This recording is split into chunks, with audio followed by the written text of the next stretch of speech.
আসসালামু আলাইকুম প্রিয় বন্ধুরা। আশা করি সবাই ভালো আছেন আল্লাহর রহমতে।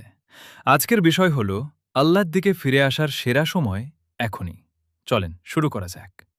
আমাদের চ্যানেলটি সাবস্ক্রাইব করুন আর আমাদের পাশে থাকুন। তুমি কি কখনো একা বসে ভেবেছ এই দুনিয়ায় আমরা কেন এসেছি? প্রতিদিন সকাল হয়, রাত হয়, কিন্তু আমাদের জীবনের আসল উদ্দেশ্যটা কি? কুরআন শরীফে আল্লাহ বলেন, আমি জিন ও মানুষকে সৃষ্টি করেছি শুধুমাত্র আমার ইবাদতের জন্যে। তাহলে আমরা কোথায় যাচ্ছি? আমরা দুনিয়ার পেছনে এতটাই ছুটছি যে আমরা আমাদের রবকে ভুলে যাচ্ছি। নামাজ, যেটা আমাদের জন্য জান্নাতের চাবি, সেটাকেই আমরা অবহেলা করছি।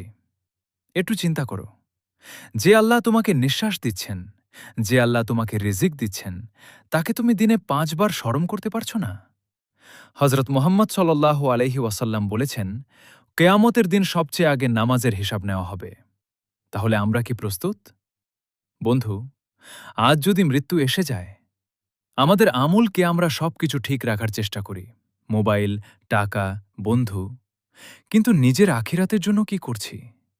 এখনো সময় আছে, তাওবা করার দরজা এখনো أعوذ খোলা। بالله আল্লাহ من বলেন, হে আমার الشيطان বান্দারা, যারা নিজেদের উপর জুলুম করেছ, তোমরা الرجيم আল্লাহর রহমত থেকে নিরাশ হও না। بسم الله তাহলে কেন দেরি?